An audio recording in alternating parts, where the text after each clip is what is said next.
Varicose veins కి సరైన చికిత్స కోసం సంప్రదించండి ఎవిస్ హాస్పిటల్. నమస్కారం. విష్ణు పురాణం 7వ రోజు పారాయణలోకి వచ్చాం. ఈ పురాణంలో ఇప్పుడు ఏం చెప్తున్నారు? అనంతుడి గురించి చెప్తున్నారు. ఈయనేమిటి పాతాళ లోకంలో ఉండి తన పడగల మీద భూదేవిని మోస్తూ ఉంటాడు. అనంత శక్తిమయుడుగా కనపడతాడు. ఆయనను గురించి చెప్తున్నారనమాట. సకల నదీనద సముద్ర పర్యంత సహితము చరాచర జంతు సంయుతము 70 కోట్ల యోజనాల విస్తారము అయిన భూమండలాన్ని శిరసు మీద పూదండలాగా భరిస్తూ ఉంటాడట అనంతుడు. ఇంత శక్తి అనంతుడికి కలిగిందంటే అది సాక్షాత్తు విష్ణు ప్రభావ శక్తే అతనిలో ఉన్నట్లుగా చెప్పుకోవాలి.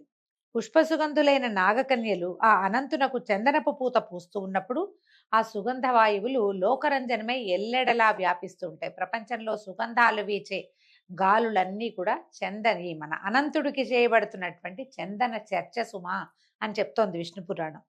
అయితే గర్గుడు ఆ అనంతుని గురువుగా సేవించి జ్యోతిషాస్త్ర పద్ధతులను శకున శాస్త్ర విషయాలను నేర్చుకున్నాడట.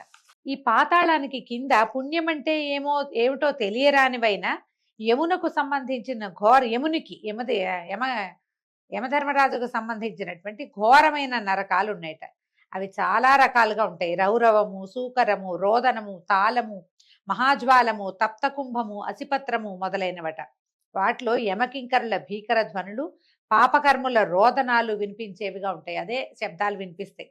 పక్షపాతంతో ధర్మానికి విరుద్ధంగా కూడా సాక్ష్యం చెప్పే దుర్బుద్ధులు రౌరవానికి వెళ్తారు. రౌరవం అనే నరకంలో ఉంటారట. గురువును, ఆవును, పసిపాపను హింసించిన వారు, సంహరించిన వారు రోధమనే నరకానికి చేరతారు. మద్యపానము, బంగారం దొంగిలించడము, బ్రాహ్మణ హత్య, భ్రూణ హత్య చేసిన వాళ్ళు, వాళ్లతో స్నేహం చేసిన వాళ్ళు సూకర నరకాన్ని చేరతారు. గురు భార్యని కూడినవాడు, ప్రభువును వైశ్యుని చంపినవాడు, రాజద్రవ్యం అపహరించినవాడు తప్తకుంభ నరకవాసి అవుతాడు. కూతురిని, కోడలిని చెడు దృష్టితో చూసినవాడు, గురువులకు అపకారం చేసినవాడు మహాజ్వాల నరకంలో పడతారు. వేదం అమ్మినవారంటే వేద పాఠం చెప్పి ధనం పుచ్చుకునేవారు, వేదమును దూషించిన వారు, పరధనాన్ని అపహరించిన వారు లవణమనే నరకంలో పడతారట. దేవతలను, గురువులను, బ్రాహ్మణ సమాజాలను నిందించేవారు విలోమమనే నరకంలో పడతారు. దేవ, ఋషి, అతిథి, పితృపూజలను విడిచిన వారు క్రిమి నరకంలో చేరతారు. అంటే దైవ పూజ చెయ్యరు, దేవాలయాల్ని దూషిస్తారు, దైవ పూజల్ని దూషిస్తారు. స్వధర్మాన్ని విడిచి పరధర్మంలో చేరుతారు కొంతమంది వాళ్ళు. తర్వాత ఋషి పూజను చేయని వాళ్ళు. ఋషి పూజను చేయని వాళ్ళలో మనకి ఇప్పుడు ఋషులు ఎవరు కనపడతారండి? మనకి కనపడే ఋషులు ఎవరంటే ఏదో కాస్త మనలాగా మంచి వాక్యాలు చెప్పే వాళ్ళని అనుకుందాం. వీళ్ళని ఋషులు అనడానికి ప్రవచనకర్తల్ని ఋషులు అనకూడదు. కానీ ప్రవచనం దేని నుంచి చెప్పబడుతుందో ఇవి మనకి ఋషివాక్యాలు. ఏమిటి? గ్రంథాలు, పురాణాలని తప్పుదోవ పట్టించడము, వాటికి తప్పు అర్థాలు చెప్పటము, విపరీత అర్థాలు తీయటము, ప్రశ్నించటము, పురాణాది విషయకంగా తర్కానికి దిగటము, ఇవన్నీ కూడా పాపాల్లోకే వస్తాయండి. పురాణాల్లోంచి విషయం తీసుకోవాలి, ప్రశ్నించి సమాధానం తీసుకోవాలి, కానీ కుతర్కం కూడదు. అదంతా పాపంగానే పరిణమిస్తుంది. అతిథి పితృపూజలను విడిచిన వారు అంటే తాత తండ్రులకి తద్దినాలు అవి పెట్టని వాళ్ళు కూడా, నాకు అలవాట్లేదు, నాకు నమ్మకం లేదు లాంటి భావాల్లో వెళ్తే వీళ్ళంతా అక్కడ చేరతారట. నమ్మకం లేకపోయినా మనకు తెలియని విషయాన్ని నమ్మని వాళ్ళు ఇప్పుడు చాలా మంది చేరారండి ఈ కాలంలో. మనకు తెలియదు, మనం చూడలేదు కాబట్టి నమ్మమని. మనకు తెలియకపోయినా చూడకపోయినా ఎంతో ప్రపంచం ఉంది. పద్ధతి ప్రకారం వెళ్తే ఏ సమస్య ఉండదు. ఇలాంటి వాళ్ళంతా క్రిమినరకంలో చేరతారు. అపవిత్ర దానం పట్టినవాడు, మృష్టాన్నం ఇతరులకు పెట్టక తానే భుజించేవాడు, ఉప్పు, బెల్లము, పాలు, నెయ్యి, మాంసము, తిలలు, తైలము, తేనె, చల్ల పెరుగు వర్తకం చేసేటువంటి బ్రాహ్మణుడు, పిల్లిని, కోడిని, కుక్కను, మేకను, గొర్రెను పెంచేవాడు, భూతదయలేనివాడు అయినటువంటి బ్రాహ్మణుడు అధోముఖం అనే నరకంలో పడతాడు. ఈయన లెక్క ప్రకారం అండి, పిల్లులు, కోళ్ళు, కుక్కలు వీటిని బ్రాహ్మణులలో పెంచకూడదట, పనికిరాదని చెప్తున్నారు. పురాణాన్ని కొంత మటుకు తప్పకుండా తీసుకోవాలండి. మరి ఏం చేస్తాం, ఈ కాలం మారింది కదా, పాతకాలపు పద్ధతి. ఎంత చేయగలిగితే అంత చేసుకోవాలి. వీళ్ళు అలాంటి నరకంలో పడిన చపరాని బాధల్ని అనుభవిస్తారట. చేపల్ని పట్టి బతికేవాడు, నాట్య విద్య నేర్చినవాడు లేదా నేర్పినవాడు, విషం పెట్టినవాడు, స్త్రీ వలన బ్రతికేవాడు, ఇల్లు కాల్చినవాడు, ఆశ్రయించిన వారిని తనకు మేలు చేసిన వాళ్ళకి ఎగ్గులు తలపెట్టేవాడు లేదా సంహరించేవాడు, యజ్ఞ సమయంలో సోమాన్ని అమ్మిన బ్రాహ్మణులు కూడా రక్త నరకంలో పడతారు. ఇవన్నీ కూడా బ్రాహ్మణులకు చెప్పబడ్డాయి. వీళ్ళు ఇవన్నీ చేయకూడదట. తేనె పట్లు చెడగొట్టినవాడు, కులగౌరవం చెడగొట్టి బతికేవాడు, గ్రామ జనులకు హాని కలిగించేవాడు వైతరిణిలో చేరతారు. ఈ వైతరిణి అనేది చీము నెత్తురుతో దుర్గంధపు ఇష్టంగా ఉండే నది అని చెప్తారు. నరక ద్వారానికి ముందు వైతరిణిని దాటాల్సి వస్తుందని చెప్తారు. ఈ వైతరిణిని ప్రతి జీవుడు దాటాలి. చాలా మంది ఏం చేస్తారంటే విధానంగా చెప్తారండి. దశ దానాలు చేయాలి. అందులో ప్రత్యక్ష గోదానం చేస్తే ఆ ఆవు తోక పట్టుకుని జీవుడు వైతరిణిని సులువుగా దాటేస్తాడట. అందులో మునగక్కర్ల, ఆవుతో పాటు వెళ్ళిపోతాడు. అందుకని పెద్దవాళ్ళు దశదానాలు చేయాలని, ప్రత్యక్ష గోదానం విశేషంగా మంచిదని చెప్తారు. ఈ కాలంలో ఏంటంటే తమ సంతానం మీద నమ్మకం లేకపోతే వాళ్ళకి అవకాశం లేదని భావించో, మనం జీవించి ఉండగానే గోదానం చేసుకుందామని భావించి పెద్దవాళ్ళు చాలా మంది ఇవాళ రేపు గోదానం చేస్తున్న వాళ్ళు కనపడతారు. ఆ గోవు వల్ల తమ నరక ద్వారాలని సులువుగా తరిస్తామని నమ్ముతారు. గొర్రెలను పెంచి చంపి వాటి మాంసం అమ్మి జీవించేవాడు, వేటాడి సాధు జంతువులు సంహరించే వాళ్ళు కూడా అగ్నిజ్వాల నరకంలో పడతారు. వ్రతలోపం చేసిన వాళ్ళు, తన కులాచారాన్ని విడిచిన వాడు, వంట వండి ముందు తానే భుజించిన వాడు సందంశం అనే నరకంలో కింకర శిక్షలు అనుభవిస్తారట. పగలు నిద్రించే బ్రహ్మచారి, మిత్రఘాతకుడు, కుకమాక మాంస భక్షకులైన వారు నరక బాధలు పొందుతారు. ఇంకా ఇలాంటివి పాపకర్ములను ఏడిపించే నరక భేదాలు చాలా ఉన్నాయట. పాపాలకు తగిన నరకాలున్నాయి. హెచ్చు తక్కువ లేక పాపాత్ములందరికీ అక్కడ శిక్షలు పడుతూ ఉంటాయి. నరకంలో ఉన్నవారు దేవతలను తలెత్తి చూడలేరు. అలాగే దేవతలు కూడా ఆ పాపులను తలలు వంచుకుని అసహ్యంగా చూస్తారట. తలంచి చూస్తారు. తలంచి అంటే చూడరని అర్థం. ఇంకా పుణ్యాత్ములు స్వర్గానికి వెళ్ళి సుఖంగా జీవిస్తున్నట్టుగా పాపాత్ములు నరకానికి వెళ్ళి కష్టాలు చుట్టుకొని ఏడుస్తూ ఉంటారు. దీని అంతటికీ సారాన్ని చెప్తున్నారు చూడండి. మనసుకి సంతోషం కలగటం స్వర్గం, దుఃఖం కలగటం నరకం. మేలు స్వర్గం, కీడు నరకం. ఇంతే. ఏదో మనుషుల వల్ల 1,00,000 అవుతూ ఉంటాయి తప్పులు పొరపాట్లు. ఈ చేసిన పాపాలకి తగిన ప్రాయశ్చిత్త కర్మ చేయని వారు నరకయాతనలు అనుభవించక తప్పదు. స్వయంభూవాదులైన మనువులు, స్వయంభువుడు మొదలైనటువంటి మనువులు, మహామునులు మనుషుల పాపాలకు తగిన ప్రాయశ్చిత్తాలని లోకోపకారకాలుగా చెప్పారు. ఆ విధులను లోకానికి ఉపకారం అన్నమాట. మనం ఏదో పొరపాటు చేసాము, దానికి ప్రాయశ్చిత్తం చేసుకోవచ్చు, చెయ్యాలన్నమాట. ఆ విధులు నిర్వహిస్తే వీళ్ళకి పాపాలు పోతాయి, పుణ్యలోక నివాస సుఖం కూడా కలుగుతుందట. ఇంకొక విశేషం చెప్తున్నారు. ఆ మనువులు మునులు చెప్పని పాప ప్రాయశ్చిత్తం ఏంటంటే శ్రీమన్నారాయణ నామస్మరణం. దానిని నిశ్చల మనస్సుతో చేసిన వారికి ఎలాంటి పాపమైనా ఇట్టే నిశ్శేషంగా ఎగిరిపోతుంది. మనం కార్తీక పురాణంలో కూడా ఇలా వింటామండి. మనం ఎన్ని తప్పులు చేసినా నారాయణ నామస్మరణ చేస్తే పాపం పోతుంది అంటే ఎంతసేపు నారాయణాన్ని తప్పులు చేయమని కాదండి దాని అర్థం. అట్లా తీసుకోకూడదు, సూక్ష్మంగా తీసుకోవాలి. మీరు ఒక పొరపాటు జరిగింది, ఏదో జరిగిపోయింది, కొంత వయసు వచ్చాకైనా జ్ఞానం కలిగి తప్పులు మానేసి నారాయణ నామస్మరణ చేస్తే గనక ఇక తప్పు చేయకూడదు. మళ్ళీ చేస్తే ఇదే అమెండ్మెంట్ అక్కడ అవుతుందని పొరపాటును కూడా అనుకోదు. ఆ పురాణం అట్లా చెప్పటం లేదు. ఈ వాక్యాలు వినేసరికల్లా మనం ఎన్ని పాపాలు చేసినా నారాయణ అంటే పోతుందా అని కుతర్కం చేస్తాం మనం. ఇక పాపం చేయనని ఒట్టు పెట్టుకుని నారాయణుడి మీద అప్పుడు నారాయణ నామస్మరణ చేసుకోవాలి. ఆ తర్వాత ఇంకా చేయకూడదు. మనం పురాణ గాథల్లో ఎలా వింటామంటే అంత్యంలో నారాయణ నామస్మరణ చేశాడు అంటే ఆ తర్వాత ఇంకా వాడు జీవించలేడు ఏ తప్పైనా చేయటానికి. ఏం చేయకపోవటం వల్ల ఇంకా వాడికి ఆ స్వర్గ సుఖమో లేకపోతే నారాయణ సాయుధ్యమో విష్ణు సాయుధ్యమో లభించిందని చెప్తారు. మనం ఒక్కసారి ప్రామిస్ చేసుకుని ఇంకా నేను ఈ పొరపాటు చెయ్యను, జీవితంలో తప్పులు చేయకుండా ఉంటానని భగవన్నామ స్మరణలోకి దిగిన వాడికి పాత పాపాలేవి అతని వెంట రావు. నువ్వు మళ్ళీ చేస్తే చేసిన పుణ్యం కూడా పోతుంది, నారాయణ నామస్మరణ కూడా ఎగిరిపోతుంది. ఏ వ్రతాలు, పూజలు, జపాలు, తపాలు, ఆరాధనలు, దాన ధర్మాలు చేసినా కూడా పోని పాపము అచ్యుత గోవింద హరే ముకుంద నమస్తే అని మనస వాచ శ్రీహరి ధ్యాన స్మరణ గనక చేస్తే రూపు మాసిపోతుంది. జన్మాంతమందు పరమపద ప్రాప్తి కలుగుతుంది, పునర్జన్మ మరి కలుగదు. వాసుదేవనామం భక్తి బీజం. దానిని నిశ్చల మనస్కుడై రేయింబవళ్ళు భజించేవాడు విష్ణులోక వాసుడవుతాడు గాని నరకము చేరడు, చూడడు కూడా. వాడికి ఏ పాపం కూడా అంటదట. కోపం పాపానికి, శాంతమేమో పుణ్యానికి మూలాలు. దుఃఖము సుఖము వాటి వల్లే కలుగుతాయి. ఈ పాపాన్ని రూపమాపి సుఖాన్ని కలిగించేదే జ్ఞానం. దానికి మూలమే హరినామ సంకీర్తనం అని చెప్పగా విని శిష్యుడైన మైత్రేయుడు ఇట్లా అడిగాడట, గురుదేవ భువర్లోకాదులకు సంబంధించిన కథలు చెప్పు, మిగిలిన లోకాల గురించి చెప్పమన్నారు. ఇప్పుడు చెప్తున్నాడు ఈయన. మైత్రేయ, ఇది చాలా శ్రద్ధగా వినవలసిన విషయము. సూర్యచంద్రుల కాంతులతోటి కళకళ్లాడుతూ సాగర కుల పర్వత ద్వీపాలతో ఒప్పుతోంది భూమి. ఈ భూమి ఎంత విరివి కలదో గగనం కూడా అంతే పరిమాణం. అంటే భూమి ఎంత పెద్దదో ఆకాశం కూడా అంత ఉంటుందట. ఈ రెండిటికి హద్దులు లేవు. లోకాలు ఎంత పెద్దవో చెప్తున్నారండి. భూమండలానికి 1,00,000 యోజనాల పైన ఉంటుంది సూర్యమండలం. అలాగే చంద్రమండలం కూడా అంత దూరంలోనే ఉంటుంది. చంద్రమండలానికి అన్ని యోజనాల దూరంలో నక్షత్ర మండలం, దానికి 2,00,000 యోజనాల దూరంలో బుధమండలం, దానికి అంతే దూరంలో శుక్రమండలం, దానికి అంతే ప్రమాణంలో అంగారక మండలం, దానికి 2,00,000 యోజనాల దూరంలో బృహస్పతి మండలం, దానికి అంతే దూరాన శనేశ్వర మండలం, దానికి 1,00,000 యోజనాల దూరాన సప్తర్షి మండలం, దానికి అంతే దూరంలో ధ్రువ మండలం ఉన్నాయి. ఆ ధ్రువుడికి జ్యోతిష్ చక్రం ఎలా ఉంటుందంటే అదంతా అంగవిభూషంగా కనపడుతుంది. ఆ ధ్రువ మండలానికి 1,00,000 యోజనాల పైన మహర్లోకం ఉందట. దానిపైన రెండింతల పైన జనర్లోకం, తర్వాత కల్పాంత వాసులైన దాంట్లో ఈ జనోలోకంలో ఈ కల్పాంతం వరకు జీవించి ఉండేటువంటి సనకాది యోగులు ఉంటారట. దానికి 4 దూరంలో తపోలోకం ఉంటుందట. దానికి 4 పైన సత్యలోకం.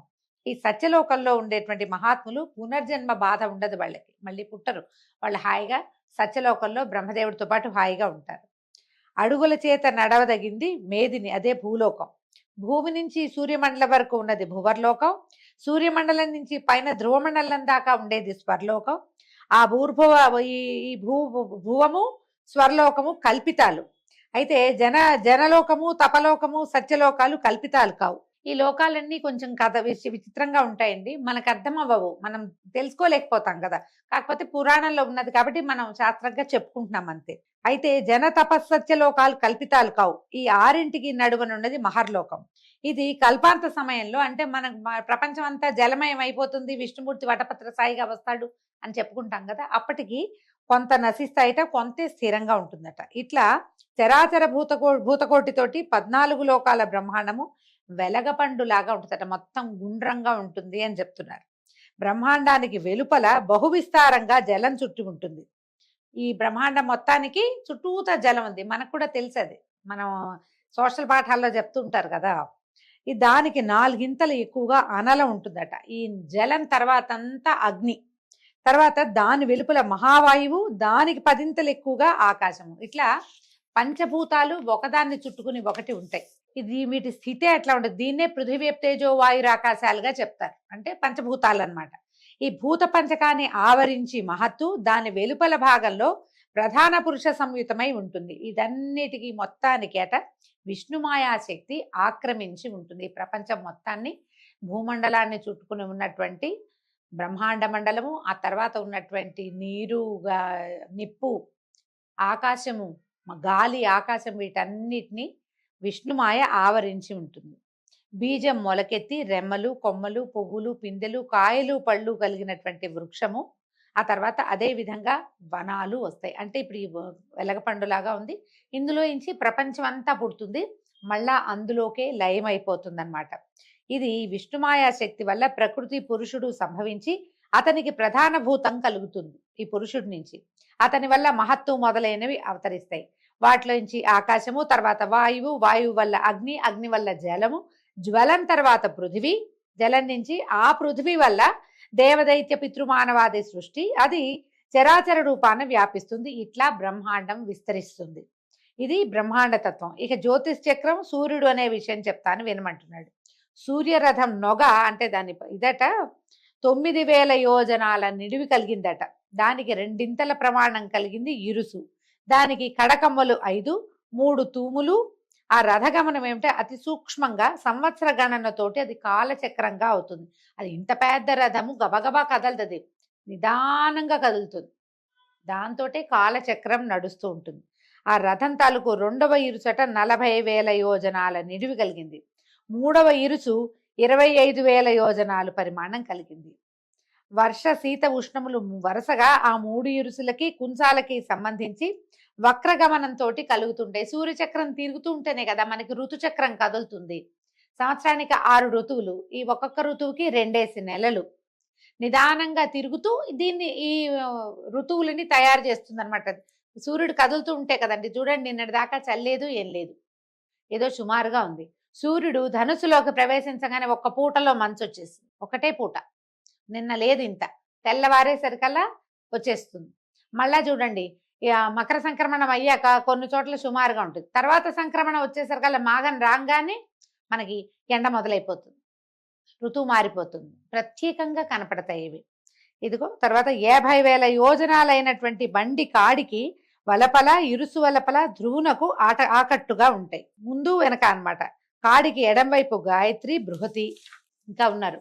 గాయత్రి బృహతి ఉష్ణిక్కు జగతి త్రిష్టుప్పు అనుష్టుప్పు పంక్తి అనేటువంటి 7 ఛందస్సులు 7 గుర్రాలుగా ఉంటాయి. ఛందస్సులే మన సూర్యుడికి గుర్రాలుగా ఉంటాయట. అలాంటి రథచక్రం మానసోత్తర శైలం మీద తిరుగుతూ ఉంటుంది.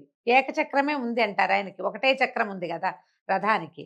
ఈ మహాపర్వతమందు తూర్పున ఇంద్రపాలితమైన దేవనగరం, దక్షిణమున యమపాలితమైనటువంటి సంయమని అనే నగరం, పశ్చిమాన వరుణపాలితమైనటువంటి సుఖోదయపురం, ఉత్తరాన సోమపాలితమైన విభావరీపురం ఉన్నాయి. ఇవన్నీ మనకు తెలిసిన పేర్లే, ఎక్కడున్నాయో చెప్తున్నారు. అవి అనేక యోజనాల విస్తీర్ణం కలిగినవి. ఈ 4 నగరాలలో సూర్యుడు సంచరిస్తూ ఉంటాడు. ఆ సంచారానికి సంబంధించినవే మనకి ఉదయాస్తమానాలుగా కనబడతాయి. ఇక్కడ లేవదీశాడు, పొద్దున్నే లేచాడు, సాయంత్రం పడుకుంటున్నాడు అని అర్థమవుతుంది. ఆయన ఎక్కడ తిరుగుతున్నాడు అంటే ఈ పర్వతం మీద అటు ఇటు తిరుగుతూ ఉంటాడట. ఆ సంచారానికి తర్వాత సూర్యుడు జ్యోతిష్ చక్రంతో కలిసి 30 ముహూర్తాలు గడవగా అస్తమిస్తాడు, సాయంకాలం అన్నమాట. ఆ సూర్యుడు భాసిస్తున్న ప్రదేశం పగలుగా, ఆ కిరణ ప్రసారం లేని చోట రాత్రిగా ఉంటాయి. ఆయన ఎక్కడున్నాడో అది పగలు. ఇప్పుడు మన దగ్గర ఉన్నాడు, మనం పగట్లో ఉన్నాం. రెండో పక్కకి తిరగంగానే రాత్రి అయిపోతుంది. సూర్య సంచారం ఇంద్రనగరంలో ప్రభాతం, యమనగరంలో మధ్యాహ్నం, వరుణపురాన సాయం సమయం, సోమనగరాన మధ్యరాత్రాన్ని కలిగిస్తుంది. ఆ సూర్యుడు కనిపించేది తూర్పు, కనిపించనిది పడమర అని గ్రహించాలి. ఇది భూలోకవాసులకి, మనకన్నమాట. సూర్యుడు కనిపించే దిక్కేమో తూర్పు దిక్కు. మనకు తెలుసు కదా, తూర్పు తిరిగి దండం పెడతాం. తూర్పు తిరిగి దండం పెడితేనే సూర్యుడి అనుగ్రహం కలుగుతుంది, ఆరోగ్యం కలుగుతుంది. ఏ పనికైనా సమాధానం లభించేది సూర్యుడి వైపు చూస్తేనే. పడమర ఏమిటి, సాయంకాలం అయ్యేసరికల్లా ఎర్ర ఎర్రగా అవుతుంది, ఒక గంట గడిచేసరికల్లా వెళ్ళిపోతాడు. కానీ పొద్దుటించి చాలాసేపు సూర్యుడు మీ తూర్పు మీద ఉంటాడు. సూర్యుడు మకర రాశి ప్రవేశం మొదలు మిథునం వరకు జరిగే సమయాన్ని ఉత్తరాయణం అంటాం. కటక రాశి నుంచి ధనురాశి వరకు జరిగేటటువంటి సంచారాన్ని దక్షిణాయనం అని లెక్క. మానవ లోకానికి ఉత్తరాన ఉన్న ఆ మేరు శిఖరాన బ్రహ్మసభ ఉంది. సూర్యుడు దానికి ఏం చేస్తాడు, ప్రదక్షిణ గతిగా తిరుగుతాడట. మేరుం ప్రదక్షిణీ కుర్వాణం అని చెప్తాం. ఎక్కడ వస్తుందండి ఈ వాక్యం? ఈ సత్యనారాయణ వ్రతం చేసేటప్పుడు, మండపారాధన చేసినప్పుడు నవగ్రహాలన్నిటినీ వాటి వాటి స్థానాల్లో ఒక తమలపాకు పెట్టండి, దాంట్లో ఒక వక్క, ఒక తర్వాత ఒక ఖర్జూరం, ఒక రూపాయి కాసు, ఓ పువ్వు, అక్షింతలు పెట్టి సమర్పిస్తారు. ఆ మంత్రాలు మీరు శ్రద్ధగా వింటే వినపడుతుంది. మేరుం ప్రదక్షిణే కుర్వాణం అని. ప్రదక్షిణగా తిరుగుతాడు, మేరు పర్వతానికి ప్రదక్షిణగా తిరుగుతాడు సూర్యుడు. ఆ వాక్యం ఇక్కడ చెప్తున్నారు. ప్రదక్షిణ గతిలో సవాహనం సశక్తిం పత్నీపుత్ర పరివార సమేతం సూర్యగ్రహం ఆవాహయామి స్థాపయామి పూజయామి అని ఈ మంత్రం చెప్తారు. మీరు శ్రద్ధగా విని అటు ఇటు పనులలోకి వెళ్ళిపోకుండా కనుక వింటే ఏ ఏ గ్రహం మేరుకి ఎలా తిరుగుతుందో, ఎక్కడ ఉన్నారో, సూర్యగ్రహానికి తూర్పున ఎవరున్నారు, పడమటిన ఎవరున్నారు మనకి క్లియర్గా తెలుస్తుందండి. అదే మనం ఇక్కడ వింటున్నాం అంతే. ఈ చూడండి ఏం చెప్తున్నారు. ప్రదక్షిణగా తిరుగుతాడు. ఆ సంచారం పైన జరుగుతున్నప్పుడు, పైన జరుగుతుంటే ఉత్తరాయణము, కింద జరుగుతుంటే దక్షిణాయనము అంటారు. దాన్నే మనం ఏం చెప్పుకుంటున్నాము, ఈ మకర సంక్రాంతి నుంచి ఆషాఢం వరకు, మిథునం వరకు జరిగేది ఉత్తరాయణం అని, జ్యేష్ఠమాసం దాకా. అక్కడి నుంచి మొదలుపెట్టి మళ్ళా సంక్రాంతి దాకా జరిగేది దక్షిణాయనం అని చెప్తాం. ఉత్తరాయణ పుణ్యకాలం ఎప్పుడు వస్తుంది? మకర సంక్రమణ సంక్రాంతి పండుగ రోజు నుంచి వస్తుంది. సూర్యుడి యొక్క కదలికల్ని బట్టే ఇవి మనకి క్లియర్గా కనపడతాయి. 6 నెలలు దేవతల నిద్రాకాలము, 6 నెలలు దేవతల మెలకువ కాలము అని చెప్పబడేది సూర్య గతి వల్లే కుదురుతుంది. అది మళ్ళా ఇందులో ఇంకో లెక్క ఉందండి. ఈ ఉత్తరాయణానికి పగళ్ళు ఎక్కువ, రాత్రులు తక్కువ.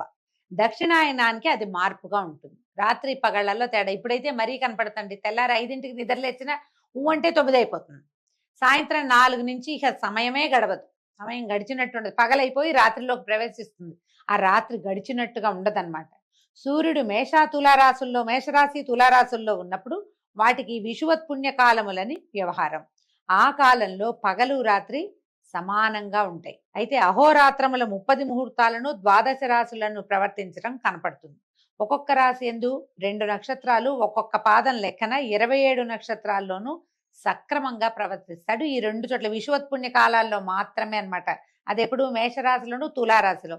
తుల అంటే ఏంది మనకి క్లియర్గా కనపడేది కార్తీక మాసంలో సగభాగం. అప్పుడేం ఉండదు, అప్పుడంతా ఈవెన్గా ఉంటుంది. ఉత్తరాయణంలో సూర్యుడు పగలు 13:30 నక్షత్రాలను 18 ముహూర్తాల్లోనూ సంచరిస్తాడు. రాత్రి శీఘ్రగమనుడై అన్ని నక్షత్రాల్లోనూ 18 ముహూర్తాలకే అస్తమించేస్తాడు.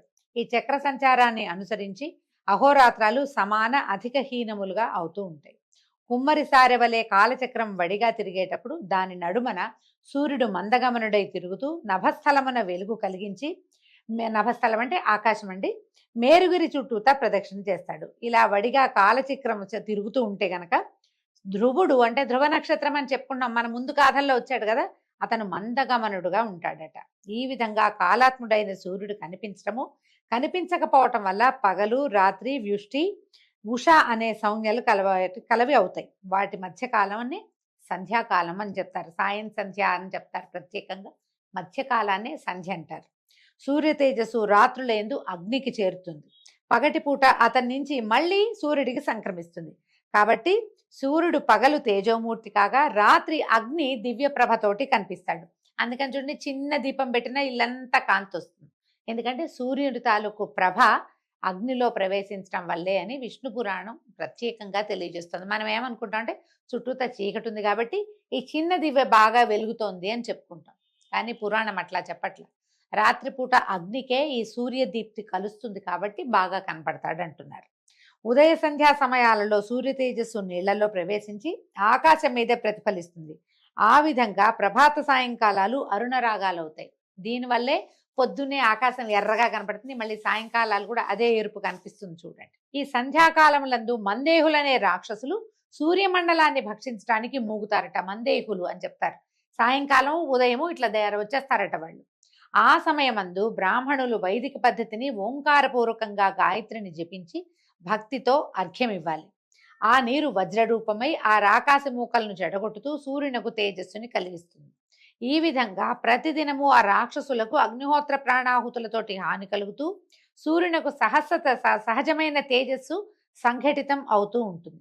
ఆ తేజస్సు భువన జీవనానికి ఆధారం అవుతుంది. కనుక బ్రాహ్మణులు సంధ్యావిధులు ఆ కాలంలందు తప్పక చేస్తూ ఉండాలి. ఉభయ సంధ్యలందు అగ్నిహోత్ర విధిని నిర్వహించాలి. దీనికి వివరం ఒకటి చెప్పుకుందామండి. కాలానుసారంగా సంధ్యోపాసన చేయక అగ్నిహోత్ర విధిని ఆచరింపక ప్రవర్తించే బ్రాహ్మణుడు ఎంత యోగ్యుడైనా సూర్యద్రోహి అవుతాడు. ఈ విధంగా సూర్యుడు వైఖానసాది బ్రాహ్మణుల వల్ల రక్షణ కలవాడై కాలం గడుపుతూ జగాలను పరిపాలిస్తాడు. ఆ దేవదేవుని ఉదయాదిగా 3 ముహూర్తాలు, ప్రాతస్సంగమ, మధ్యాహ్న, అపరాహ్న, సాయాహ్నాలుగా 5 విధాలుగా కాలం వ్యవహరింపబడుతుంది. ఇది వరకు పూర్వకాలాల్లోనండి తప్పకుండా బ్రాహ్మణులు ఈ విధి నిర్వహించేవాళ్ళు. వాళ్ళు ఈ విధి నిర్వహించడం కోసమే మిగిలిన వాళ్ళందరూ వాళ్ళని సేవించాలి. ఎందుకంటే అందరికీ భూమి మీద ఉన్న ప్రతి ప్రాణికి సూర్యుడు అవసరం. ఆ సూర్యుడి యొక్క తేజస్సుని పెంచగలిగే వాళ్ళు ఈ షోడశ సంస్కారాలు జరిగినటువంటి బ్రాహ్మణులే. కాబట్టి బ్రాహ్మణులను సేవించాలి అనే విధానాన్ని మనకి ముందు నుంచి అలవాటు చేశారు, చెప్పారు. అది ఇప్పుడు వాళ్ళు చేయడం తగ్గించేసుకున్నారు, మానేశారు. మనకి ఎలా ఉంటుందంటే కాలగతిలో ఈ మనం ఉన్నటువంటి ఈ యుగంలో, కలియుగంలో ఈ విధానాలు తగ్గిపోతాయి. కాబట్టి మెల్లిగా ప్రాణికోటి భూతలంలో కలిసిపోవటం అంటే మనం విలయానికి దగ్గరగా అయిపోతుంది అనమాట. ఈ కాలం ఇలా అవడానికి కారణం ఏంటంటే కాల గతి వల్లే జరుగుతుంది. మనుషులు సాయం సంధ్యాది విధులు మానేస్తారు, సంధ్యా విధులే మానేస్తారు. కనీసం ఉదయ సంధ్య చేసే వాళ్ళైనా ఇంకా కొంతమంది ఉన్నారు మనకి. వీళ్ళు ఉన్నంత కాలము ఇది నడుస్తూ ఉంటుంది. ఎప్పుడైతే వాళ్ళు చేయలేకపోతారో సూర్యుడు అశక్తుడవుతాడు, ఆటోమేటిక్గా ప్రపంచము సాగర గర్భంలో కలిసిపోతుంది. ఇదంతా పూర్వకాలం పెట్టిన విధి, ఎందుకంటే దీనికోసమనే పెట్టారనమాట. అలాగే రాత్రి కూడా 15 ముహూర్తాల పరిమాణం కలదై ఉంటుంది. ఉత్తర దక్షిణాయనాల్లో దినరాత్రాలు ఎక్కువ తక్కువగా ఉంటాయి. మేష తులా సంక్రమణాల్లో దివారాత్రాదులు సమంగా ఉంటాయి. అలాగే విషువత్కాలాలు దేవపితృ సంతర్పణ, జప, తపో, అనుష్ఠాన దానాలకు యోగ్యమైనవి. కాలాలలో చేయాలట విశేషంగా. సప్తముని మండలం పైన 100 యోజనాల దూరాన ధ్రువుడు ఉంటాడు. దానికే విష్ణుపథం అని పేరు. అక్కడ ఉంటారట బ్రహ్మణ్యులు అనేవాళ్ళు ఉంటారు. ఈ బ్రహ్మణ్యులు ఎవరంటే పరతత్వం తెలిసిన వాళ్ళు. అంటే దేని వల్ల ఈ బ్రహ్మాండం పుడుతోందో, దేని వల్ల నశిస్తోందో, దీన్ని నడిపేవాడెవడో అదే పరతత్వం. ఆ తత్వం తెలిసిన వాళ్ళు అక్కడ ఉంటారు. వాళ్ళు ఏం చేస్తారు, నిత్యము అష్టాక్షర జపపరాయణులై చిదానందంతో త్వం విష్ణో పరమం పదం అంటూ భక్తులు విష్ణు ధ్యాన నిమగ్నులై అక్కడ ఉంటారు. ధ్రువ మండలంలో విష్ణు పదంలో ఉంటారట. ఆ విష్ణు పదమునందు విష్ణు పాదము నుంచి భువన పావని అయిన గంగ ఉద్భవించి శివ జటాజూటాన్ని అలంకరించి సప్తముని మండలాన్ని పావనం చేసింది. అక్కడి నుంచి చంద్రమండలానికి చేరి చంద్రకిరణాల నుంచి స్రవించే అమృతంతో మెరుగెక్కి మేరుగిరికి చేరింది. అక్కడ అమరావతికి నలుదిక్కుల సీత, అలకనంద, చక్షువు, భద్ర అనే పేర్లతోటి ప్రవహించి అలకనంద శివుని జటాజూటమగుటం నుంచి భగీరథుని ప్రయత్నం చేత భూమండలానికి దిగి పాతాళాన ప్రవేశించి అక్కడ కపిలగోపాగ్ని జ్వాలలతో బూదిరాశులై ఉన్నటువంటి సగరపుత్రులను పవిత్రులను చేసింది. తర్వాత దక్షిణ సముద్రంలో గంగ కలిసిపోయింది. ఈ కథంతా మనకు తెలుసు. దేవదేవుడైన వాసుదేవుడు ఆ పావన నదీ తీరములందుండి తనను సేవించు వారికి ముక్తి మార్గాన్ని చూపుతాడు. ఆ దేవదేవునితోనే లక్ష్మీదేవి ఉంటుందని వేరే చెప్పక్కర్లేదు కదా. గంగకు వెళ్ళి అక్కడ సముచిత కర్మగతితోటి పితృతర్పణంగా తిలోదకాలు, పిండదానాలు భక్తితో ఒక మారు చేస్తే ఆ చేసిన వాని వంశం తరతరాలుగా పావనమవుతుంది. ద్వీపాంతరాల్లోనూ దేశాంతరాల్లోనూ ఉన్నవారైనా ఒక్కసారైనా మనసారా భక్తితో గంగని గనక స్మరించినట్లయితే 3 జన్మల్లో చేసిన పాపాలు తుడిచిపెట్టుకుపోతాయి.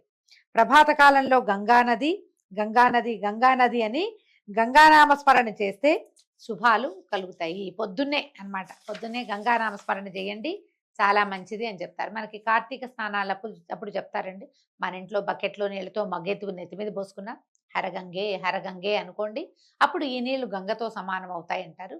మొత్తం సంవత్సర కాలం అంతా ఉదయకాలంలో స్నానం చేసేటప్పుడు గంగా నదిని తలుచుకుంటే పవిత్రులమవుతాము. తర్వాత ఏమైనా పాపం చేయొచ్చా అలాంటి కుశంకలు మాత్రం అడగబోకండి. ఇది చెప్పబడిన వాక్యం అంతే. ఇప్పుడు మనం ఏదైనా ఒక మంచి మాట మాట్లాడామనుకోండి, చెడు చేసేటప్పుడు అది జ్ఞాపకం రావాలి.